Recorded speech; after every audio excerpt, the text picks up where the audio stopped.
তো 2500 টাকা পেয়েছি আমরা ঈদের আনন্দের জন্য। এই টাকাটা তো না পেলেও না, সংসারটা টানাটানি না অবস্থা, পেয়ে খুব খুশি। টাকা উঠাইছি 2500, 15 টাকা 2500 না, আমি 2.5 কোটি টাকা পাইছি আমি এই দুঃসময়। তারেক দিয়া যে আমাদের পাশে দাঁড়াবে, আমরা স্বপ্ন কল্পনা করতে পারি না, ভাবতে পারি না। এই যে টাকাটা পাইছি, এই টাকা দিয়া 2500 টাকা দিয়া, এটা দিয়া ডাল ভাত করণের কাপড় চোপড় অনেক কিছু করতে পারবো বাবা, অনেক কিছু। দুঃসময় দোয়া করি আল্লাহ তারেক দিয়ে ভালো রাখুক, সুস্থ রাখুক, সবাই মঙ্গল কামনা করুক তারেক দিয়ার উপর। তার মা নাই বাবা নাই, এই দুঃসময় তারেক দিয়ে ধারে পাশে দাঁড়াবে আমরা স্বপ্ন কল্পনা করতে পারি না, ভাবতে পারি না। এইটাই বাবা, আর কিছু না।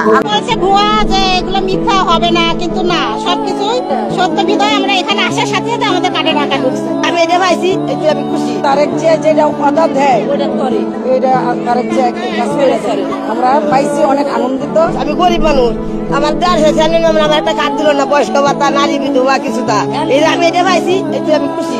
আল্লাহর কাছে আল্লাহ বাঁচা আমার মাথা জুটি চুল আবু দুবার দেখা হয় আমি তাই করে বাবা হৃদায়ত আছে তো সারি কি নাম স্বামী রেখা হতে আবু দুবার কথা বলতে মেসেজটা যখন আসছে, আপনি বিশ্বাস করবেন না, আমার চোখ দিয়ে পানি পড়ে গেছে। মানে আমি এত এক্সাইটেড, এই টাকাটা আমাদের সত্যিই খুব দরকার। আমি খুবই খুশি ভাইয়া, খুবই খুশি। সত্যি একটা ঈদ ঈদ লাগতেছে, আনন্দ লাগতেছে আমাদের। জি, এটা আমাদের জন্য একটা ভালো একটা পদক্ষেপ নিল তারেক রহমানে।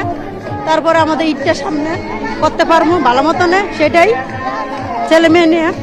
এটা মানে সব থেকে ভালো হলো ঈদ, তাইছে আরো বাড়ি যাওয়ার লেগে ছেলে মেয়ের লেগে কিছু কেনাকাটাও করতে পারবো, এই জন্য খুব মানে আনন্দিত আছে। ঈদের আনন্দ